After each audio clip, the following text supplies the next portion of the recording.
Paul Frank was an Austrian writer and screenwriter. He was born in 1885 in Vienna as Paul Frankl. He wrote comedies for the theatre before becoming a screenwriter. While in Austria, he wrote the script for Mikhail Kurtis's 1924 epic Harun al-Rashid.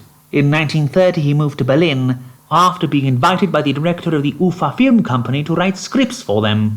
He married Austrian photographer Edith Barakovich. After certain of his compatriots became Chancellor in Germany, Frank returned to Austria. Then, after the Anschluss in 1938, he fled to France. And yet again his fellow countrymen could not stand to be apart from him, and so he went through Franco-Spain to Morocco, waiting for a visa to the United States. Feeling that their situation was hopeless, his wife took her own life in 1940.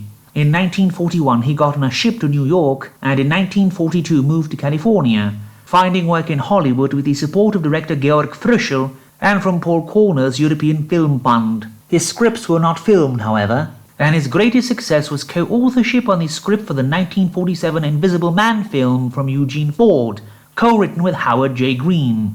He developed eye problems and had to be taken care of by his second wife. He died in 1976 in Los Angeles. We will cover his 1918 Mitternachtsbuch. 1812-18 concerns a young man who bumps into a crotchety, goateed professor and then slowly finds himself being that professor going to present his lecture to his own former self. To unease as a film director deliver his dying Indian manservant to a sanatorium and trying to fulfill his wish of being allowed to die alone with no one else present.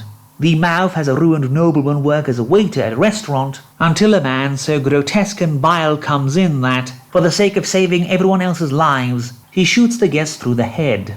Hoffman's story is as a doctor being taken from an opera performance to go attend to a man's daughter in an obscure part of the city. He sees she has an infectious and deadly disease, but no one at her engagement party takes him seriously. When he runs off and gets the police involved, the house just isn't there anymore. And neither is the store selling used crosses whose owner insisted he would need one soon. But then the doctor falls ill and dies of the same illness the man's daughter had, even though she apparently wasn't there. Phenomena has George Portney receive a vision of his lost love on the day of her death during a seance, and then goes to find her carrying a plaster cast of her hand, and finds her dead and buried, before the cast suddenly breaks on its own, and then they find someone robbed her grave to cut off her finger to steal her ring.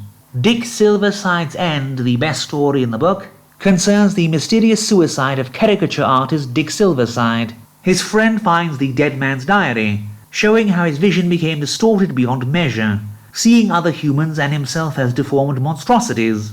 His friend has one foot 7 times larger than the other, and a single tooth in his mouth tattooed with the US flag, and sees the walls of his house slowly contracting and closing in.